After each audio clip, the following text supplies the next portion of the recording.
ఇద్దరిది love marriage అని అందరికీ తెలుసు. కానీ మీ మీ లవ్‌కి ఎన్ని ఇబ్బందులు వచ్చినియి? ఎన్ని ఇబ్బందుల తర్వాత ఇంత లక్కీ గర్ల్ మీ లైఫ్‌లోకి వచ్చిందంటే ఏం చెప్తారు మీ మాటల్లో? ఇబ్బందులంటూ అంటే ఏం లేవు. యాక్చువల్‌గా మేము ఎన్ఆర్ఐ మెడికల్ కాలేజ్‌లో ఎంబీబీఎస్ చదువుకున్నాం. ఓకే. ఇద్దరం. ఓకే. ఇద్దరం ఒకే batch.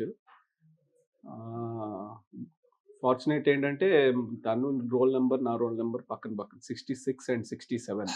Okay. Madam roll number చెప్తుంటేనే నవ్వేస్తున్నారంటే చాలా హిస్టరీ ఉంది. అక్కడ అలాగా పరిచయం అయ్యి ఇద్దరు కలిసి చదువుకుంటూ ఉండేవాళ్ళం. ల్యాబ్‌లో అది కలిసి ఉండేవాళ్ళం. అనాటమీ డిసెక్షన్ టేబుల్ మీద కూడా నేను ఒకటే ఇక్కడ ఒకటి చెప్పొచ్చు. ఒకటే చెప్పండి table. Please.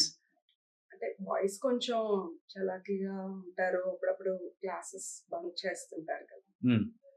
Seating girls boys separate ఉంటది క్లాస్ రూమ్ లో. కానీ ల్యాబ్ అంటే పక్క పక్కన. ఓకే. సో క్లాస్ మిస్ అయినా ల్యాబ్ కంపల్సరీ వస్తారు ఓకే. మాట్లాడటానికి. ఓకే. అప్పుడు డౌట్ వచ్చింది. అంటే క్లాసెస్ లో కనపడట్లా, ల్యాబ్ లో వచ్చి పక్కన ఉండి ఏదో చేస్తున్నారు. హ్మ్. అనాటమీ డిసెక్షన్ అప్పుడు అంతా దగ్గరగా ఉండేవాళ్ళం. రైట్ ఫ్రమ్ ఫస్ట్ ఇయర్ అప్పుడు ఎంత మేము వి వర్ 19. హ్మ్. అప్పుడే పరిచయం అయ్యాం. అప్పుడే ఎంబీబీఎస్‌లోకెళ్ళాం. ఓకే. చిన్నప్పటి నుంచి కలిసే ఉండటం వల్ల Together we grew up together. Okay. So 19 ఇయర్స్‌కే ప్రేమ చిగురించింది 19 కాదు, లేటర్.